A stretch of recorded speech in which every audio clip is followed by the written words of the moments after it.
நீங்கள் பார்த்து ரசித்துக் கொண்டிருப்பது பந்தல் மீடியா இந்தியா தொலைக்காட்சி.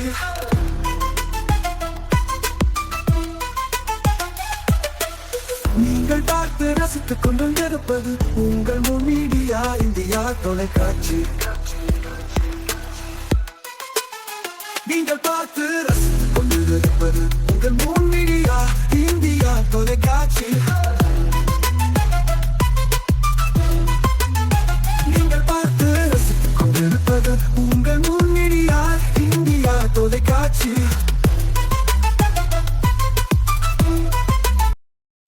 நாளும் ஒரு திருக்குறள். அறத்துப்பால். இல்வாழ்க்கை. ஆற்றின் ஒழுக்கி அறனின் ஒழுக்கா இல்வாழ்க்கை, நோற்பாரின் நோன்மை உடைத்து. விளக்கம். தானும் அறநெறியில் நடந்து பிறரையும் அவ்வழியில் நடக்க செய்திடுவோரின் இல்வாழ்க்கை துறவிகள் கடைபிடிக்கும் நோன்பை விட பெருமையுடையதாகும்.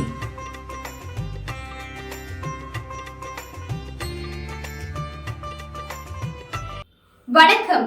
மூன் மீடியா செய்திகள். இன்றைய தலைப்புச் செய்திகள். அக்ஷய திருதி, நகை கடைகளில் அலைமோதிய கூட்டம்.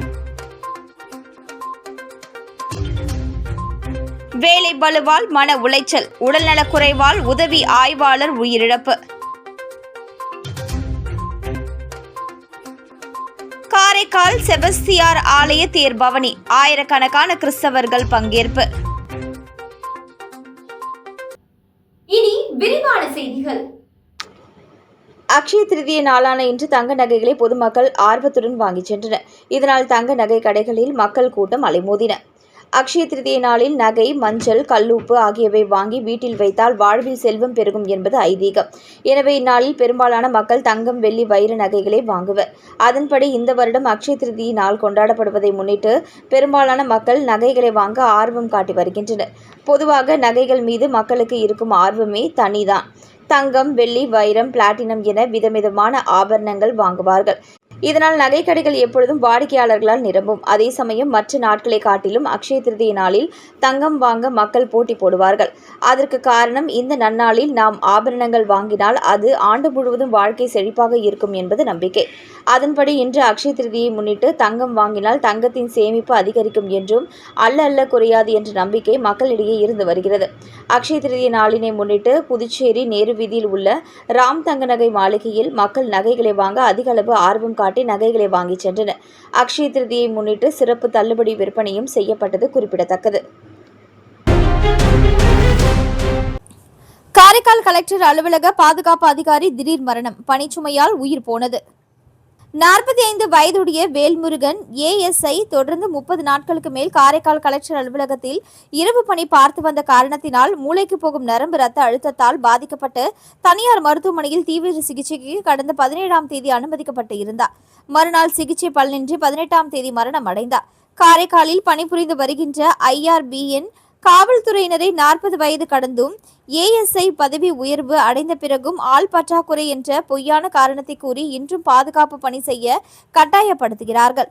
காவல்துறையில் முக்கியமான பாதுகாப்பு பணியில் ஈடுபடுத்த காவலர்களை மட்டுமே பணி அமர்த்த வேண்டும்.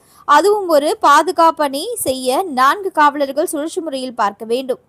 ஆனால் காரைக்காலில் IRBN காவலர்கள் 2 மட்டுமே பாதுகாப்பு பணியில் ஈடுபடுத்தப்படுவதால் பலருக்கு மன அழுத்தம், தூக்கமின்மை, இதனால் உடல்நிலை மோசமடைந்தாலும் மருத்துவ விடுப்பு தருவதில்லை, பணியை மாற்றி விடுவதும் இல்லை.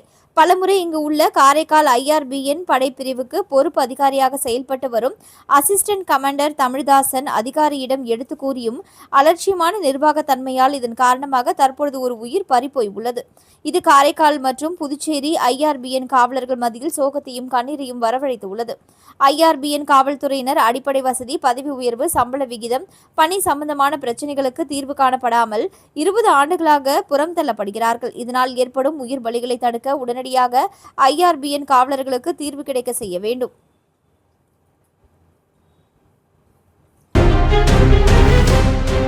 வாழும் போதும் வாழ்க்கைக்கு பிறகும் பணம் உங்களுக்கு பெருகிக் கொண்டே இருக்கும்.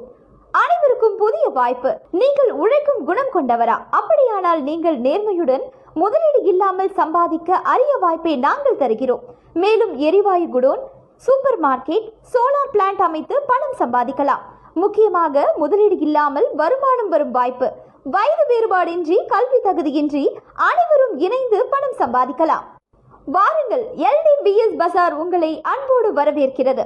எங்களுடன் இணைந்து நேர்மையான முறையில் பணத்தை சம்பாதியுங்கள்.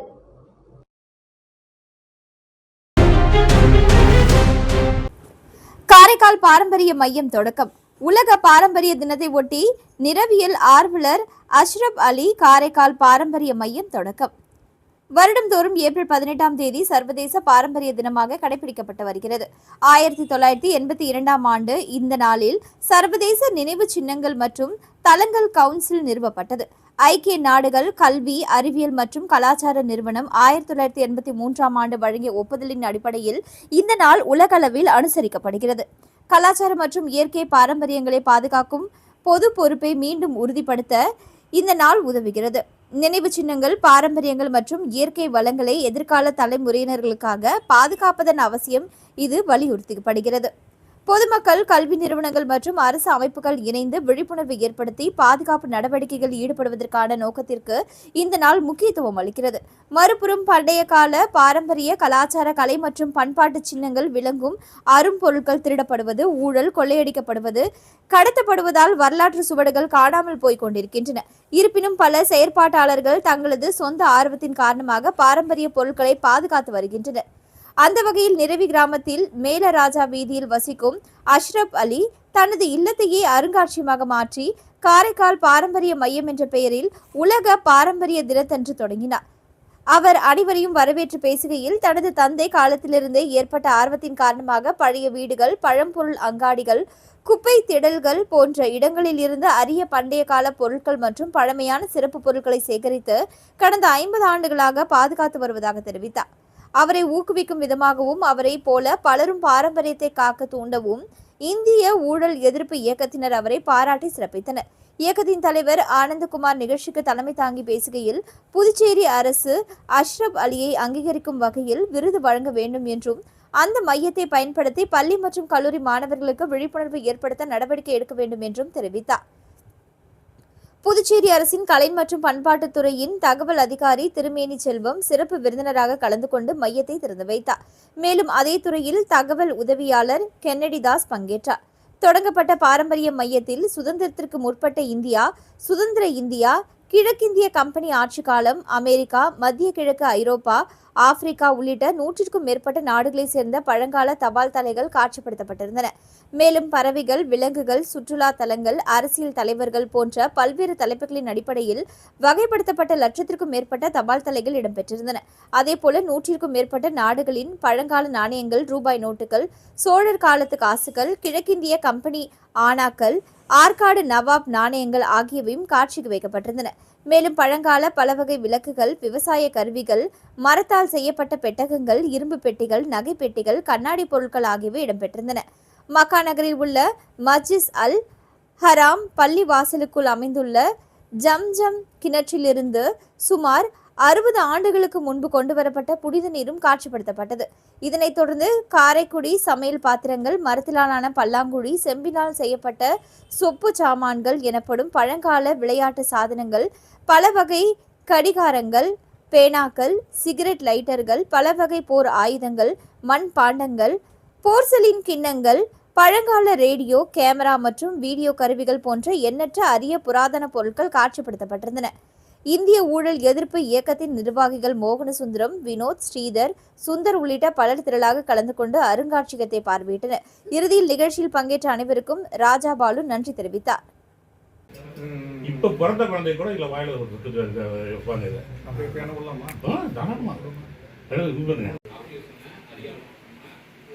ட்ரெடிஷ்னல் வத்துமை வைப்பாங்க. எல்லா குழந்தைக்கும் அது வந்து மெடிசின் சொட்டு வாயில வைப்பாங்க.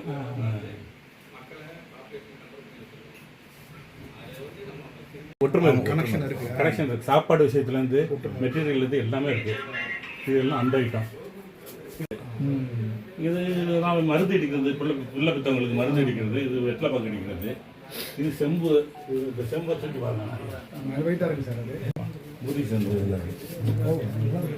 மருந்து இடிக்கிறது தேயுது பாருங்க, இதே ஒரு மெடிசன். தேயும் போது ரெண்டாவது இது வந்து பக்தி மார்க்கமாகவும் வச்சுக்கிறது. ஆப்பக்கூடு இதே மாதிரி பல்லாங்குழி தெரியும், பல்லாங்குழி. ஆமா, வீட்லயே வறுத்து இதுல போட்டு டேபிள்லயே இருக்கும். நான் சின்ன பிள்ளை என் வீட்டுல இருந்துச்சு. டேபிள்ல கொஞ்ச நாள் யூஸ் பண்ணிட்டு காப்பி கொட்டையை எடுத்து நாங்களே அரைச்சி பெருங்காயெல்லாம் போட்டு வச்சுட்டோம். இதுல இப்போ அதோட ஒன்று சிலதெல்லாம் வந்து தண்ணி இருக்கும். இது வழியாக உள்ள போய் தண்ணியிலையும் பபுள்ஸ் வந்து இது வழியாக வரும், வெளியே வரும். இது நார்மலாக எல்லா கண்ட்ரிஸும், அரபு கண்ட்ரிஸும் அது வயசானவங்கலாம் கொஞ்சம் 4 பேர் உட்காந்து பேசிட்டு ஒன்று தான் இருக்கும். ஒரு 10 பேர் இருப்பாங்க, அப்படியே ரவுண்டில் வரும். புகை வருது பார்த்தீங்களா? இதுதான் அதாவது ஃபுல்லாகவே அது கறி தான், வேகமாக பறக்காது. ஏன்னு பார்த்தா அங்கே உட்காந்துரும். மடு தான் அது ஒரிஜினல் மடு கிடையாது. நான் செஞ்சு வச்சிருக்கேன். மடு கிடைக்கல, நானும் எங்க தான் வாங்கி பார்த்தேன். காரைக்காலில் உள்ள மிக பழமை வாய்ந்த புனித செபஸ்தியார் ஆலயத்தில் 152வது ஆண்டு விழாவை முன்னிட்டு 5 பெரிய தேர்பவனி கோலாகலமாக நடைபெற்றது. இதில் ஆயிரக்கணக்கானோர் பங்கேற்பு. காரைக்கால் அடுத்த தர்மபுரத்தில் உள்ள பழமை வாய்ந்த புனித செபஸ்தியார் ஆலயத்தின் 152வது ஆண்டு திருவிழா கடந்த 11ஆம் தேதி கொடியேற்றத்துடன் துவங்கியது. விழாவின் முக்கிய நிகழ்ச்சியான புனித செபஸ்தியார் 5 பெரிய தேர்பவனி வீதி உலா நிகழ்ச்சி மிகவும் விமரிசையாக நடைபெற்றது. மேலும் திருப்பலியினை காரைக்கால் புனித தூய தேற்றரவு அன்னை ஆலய பங்குத்தந்தை பால்ராஜ்குமார் மற்றும் துணை பங்குத்தந்தை சுவாமிநாதன் சிறப்பாக நடத்தி வைத்தார். தொடர்ந்து வண்ண மின் விளக்குகளால் அலங்கரிக்கப்பட்ட 5 பெரிய தேர்களில் புனித செபஸ்தியார் வீதி உலா நிகழ்ச்சி சிறப்பாக நடைபெற்றது. ஆலயத்திலிருந்து புறப்பட்ட 5 பெரிய தேர்களும் முக்கிய வீதிகள் வழியாக வலம் வந்து மீண்டும் ஆலயத்தை வந்தடைந்தது. புனித செபஸ்தியார் தேர்பவனி விழாவில் ஏராளமான கிறிஸ்தவர்கள் கலந்து கொண்டு புனித செபஸ்தியாரை வழிபட்டனர்.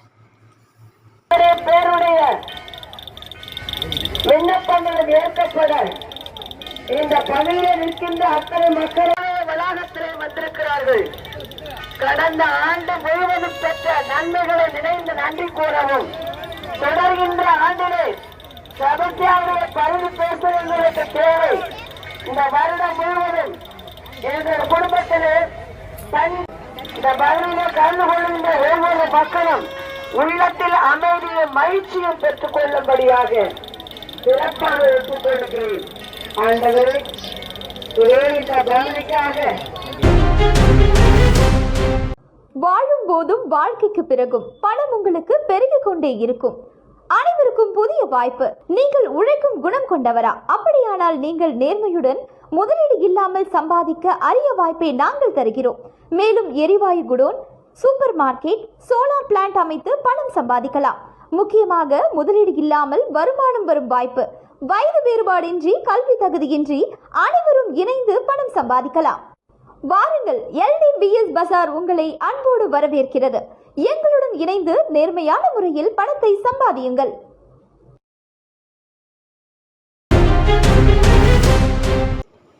புதுச்சேரி அடுத்த ஆரோவில் ஆதிசக்தி கலாச்சார மையத்தில் நிறுவனர் வீணா பாணி நினைவாக நடைபெற்று வரும் கலைவிழாவில் ஆதிசக்தி கலைக்குழுவினரின் a woman are not to be என்ற தலைப்பிலான நாடகம் வெளிநாட்டினர் உட்பட அனைவரும் வெகுவாக கவர்ந்தது. புதுச்சேரி ஆரோவில்லில் ஆதிசக்தி கலாச்சார மையத்தை நிறுவிய வீணா பாணி நினைவாக ஆதிசக்தியின் கலை இயக்குனர் வினய்குமார், ஆதிசக்தி நிர்வாக அரங்காவலர் நிம்மி ரபேல் ஆகியோர் ஏற்பாட்டில் நடைபெற்று வரும் கலைவிழாவில் இசை மற்றும் நாடகங்கள் நடைபெற்று வருகின்றன. இதில் இன்றைய நாள் நிகழ்வில் ஆதிசக்தி கலைக்குழுவினரின் a woman are not to be என்ற தலைப்பிலான நாடகம் நடைபெற்றது. ஹாம்லெட் தன்னை மதிக்க மறுக்கும் ஒரு உலகில் தூக்கம், சந்தேகம், கோபம் மற்றும் எதிர்ப்பு ஆகியவற்றிற்கு மத்தியில் பயணிக்கும் ஒரு பெண்ணின் சூழ்நிலை குறித்து அழகாக அரங்கேற்றப்பட்ட இந்த நாடகம் அனைவரையும் கவர்ந்தது.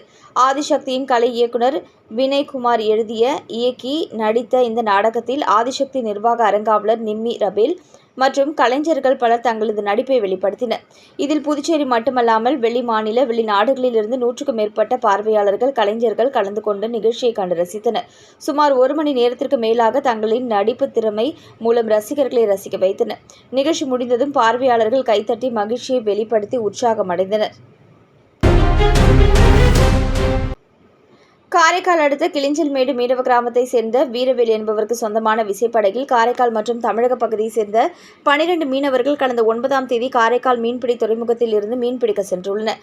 இந்த நிலையில் கோடியக்கரை தென்கிழக்கே இந்திய எல்லைப் பகுதியில் மீன்பிடித்துக் கொண்டிருந்த பொழுது மீனவர்களை யாழ்ப்பாணம் காரைநகர் பகுதியில் எல்லை தாண்டி மீன்பிடித்ததாக கூறி இலங்கை கடற்படையினர் கிளிஞ்சல்மேடு மற்றும் பட்டினச்சேரி பிரதீப், விமன், மதன், அருள் செல்வன், நிஷ்வந்தன் உள்ளிட்ட 12 மீனவர்களை கைது செய்து அவர்களது விசைப்படகையும் பறிமுதல் செய்துள்ளனர்.